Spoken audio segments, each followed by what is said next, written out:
Последни вести денеска, добро вечер.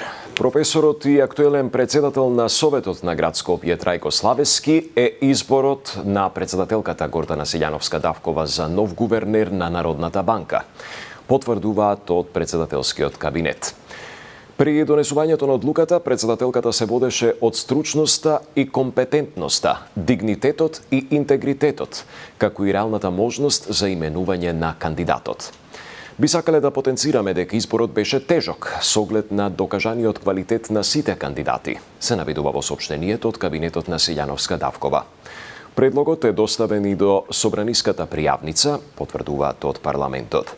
Славески беше еден од тројцата кандидати заедно со актуелната гувернерка Анита Ангеловска-Бежовска и екс-министерот за финансии Зоран Ставрески.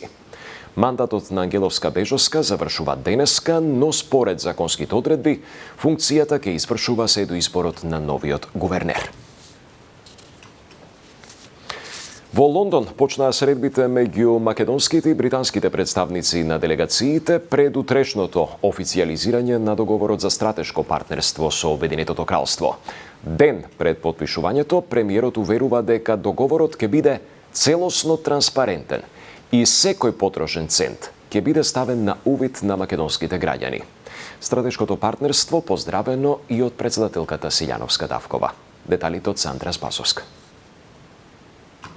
Течат средбите во Лондон меѓу македонската делегација предводена од вице-премиерот и министер за транспорт Александар Николовски и британските власти пред утрешното официјализирање на договорот влада со влада, дел од стратешкото партнерство со Обединетото кралство. По средбата со представниците на инструментот за финансирање, Николовски вели што туку завршила најбитната средба на која се разговарало за деталите за финансиската рамка од 6 милиарди евра.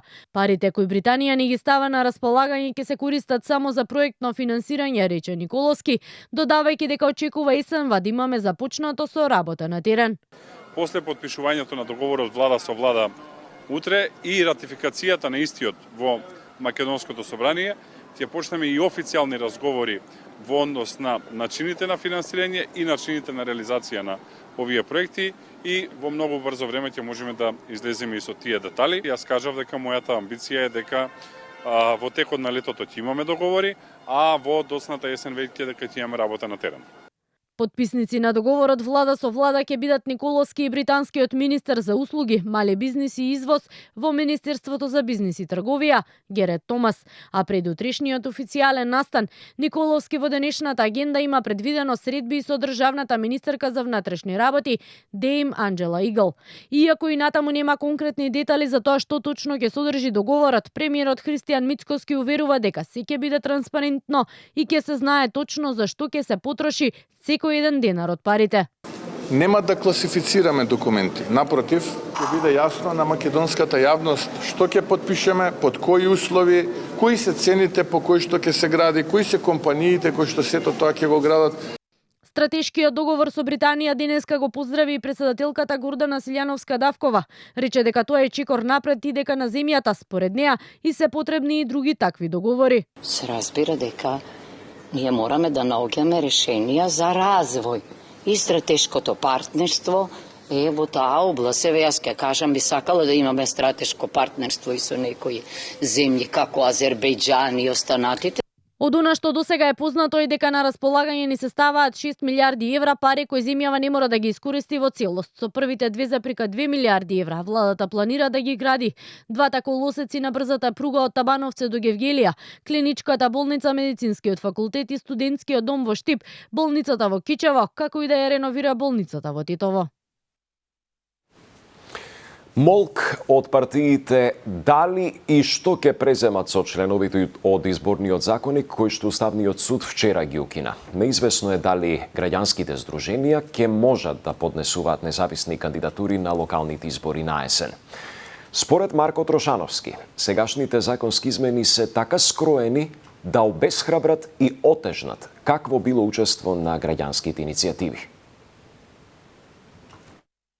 Вториот аспект е дека измените на овој законник, иако конвенционално се веќе закаснети, значи изборниот законник треба 6 месеци пред изборите да се генерално носи.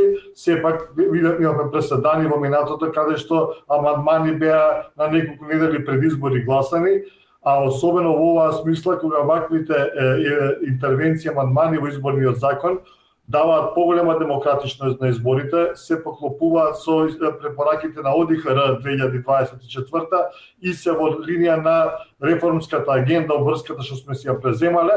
Мислам дека час поскоро собранието мора да усвои олеснувачки, инклузивни интервенции во изборниот законник, што сите граѓани ќе бидат третирани еднакво.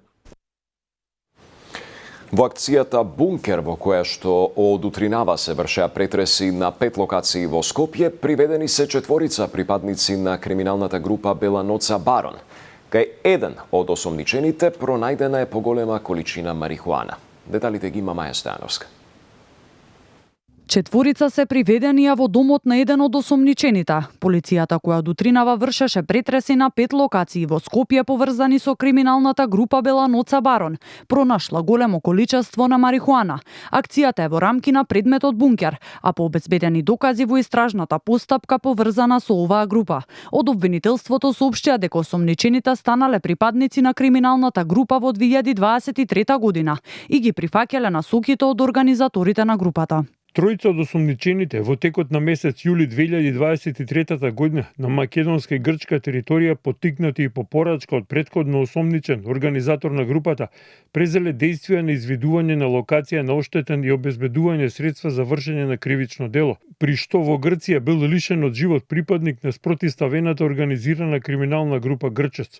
Во месец мај 2024 година пред објект на така наречената Пластичарска улица, двајца осомничени извршили убиство на едно лице, а при заминување од местото пукале во возило што било паркирано во непосредна близина, при што повредиле други лица, од кои едно лице починало. Соопшти од основното јавно обвинителство за гонење на организиран криминал и корупција. Во соопштението не се наведени иницијали на убиените, но во летото 2023 во Ханиоти, Грција, беше убиен Орхан Байрами Оки, а на Пластичарска лани во мај Амар Исмани. Од обвинителството соопштија дека за тројца од приведените ќе поднесат предлог за определување мерка притвор, а за еден од осомничените предлог за определување мерки на предпазливост. За четворицата приведени постои основано сомнение дека сториле кривично дело злосторничко здружување и кривично дело убиство, а еден од осомничените сторил и кривично дело неовластено производство и пуштање во промет на наркотични дроги, психотропни супстанци и прекурсори. Групата Беланоца Барон беше сузбиена лани во декември. Во предметот Бункер се опфатени 18 членови на криминалната група, осомничени за убиства, злосторничко здружување, изнуда и тешки дела против општата сигурност. Во пресред на летната сезона се надградува граничниот премин Евзони, што треба да донесе намалување на повеќечасовното чекање за влез и за излез од Грција. Грчкиот заменик министер за внатрешни најави зголемување на персоналот и скратување на времето за пасошка контрола, уште од оваа сезона, а од до година и целосно реновирање на граничните објекти. Освен од грчка страна, најавена и надградба и на граничниот премин Богородице. Долгите колони возила на Евзони ќе станат минато. Грчките власти почнуваат проект како да го намалат метежот на граничниот премин со Македонија.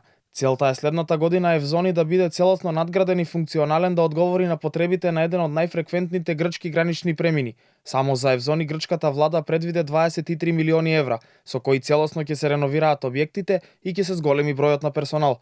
Состојбата на граничниот премин вчера ја утврдуваа заменикот министер за внатрешни работи надлежен за Македонија Тракија и секретарот на децентрализација на истиот регион. Σήμερα βρισκόμαστε εδώ γιατί πέρα από το συνολικό σχέδιο αναβάθμισης ολόκληρης της κτηριακής υποδομής του συνοριακού σταθμού των Ευζώνων, προσπαθούμε με κάποια μέτρα τα οποία λαμβάνουμε άμεσα τώρα να μπορέσουμε να επιλύσουμε κάποια προβλήματα, κυρίως εν ώψη της θερινής περίοδου, όπου υπάρχει πολύ μεγαλύτερος κυκλοφοριακός φόρτος. Ξεκινώντας με προτεραιότητα εκείνους τους σταθμούς που έχουν μεγαλύτερη επιβάρηση, δηλαδή δέχονται μεγαλύτερο φόρτο κυκλοφοριακό, κυρίως από τα βαρέα οχήματα που κουβαλάνε εμπορεύματα, αλλά βεβαίως και από τα γιοταχή. Само лани на Евзони поминале 5 милиони луѓе, а 1 милион во првите 4 месеци годинава. Надлежните уверуваат дека преминот ќе добие целосно нов изглед, а реновирањето ќе почне следниот месец. Να γίνονται αυτή τη στιγμή οι απαλωτριώσεις και το έργο να ξεκινάει άμεσα μέσα στο επόμενο δίμηνο. Με τον ίδιο ρυθμό θέλουμε να προχωρήσουμε και στο συνοριακό σταθμό των Ευζώνων, όπου έχουμε ετοιμάσει ήδη εμείς ως αποκεντρωμένη διοίκηση Μακεδονίας Θράκης, η μηχανική μας, μία μελέτη, η προμελέτη αν θέλετε, η οποία έχει αποστελεί σε όλα τα συναρμόδια υπουργεία, ζητώντας τις τελικές παρατηρήσεις, έτσι ώστε αυτή να ολοκληρωθεί, να φιξαριστεί. Вице-премиерот и министер за транспорт Александар Николовски во јануари кажа дека заедно со Грција се работи на забрзување на работата на преминот Богородица, а најави и дека ќе се започне со работа на реконструирање на граничните премини на Дојран и Меджитлија, за сите три премини да бидат функционални. Тоа беше се. Пријатна вечер.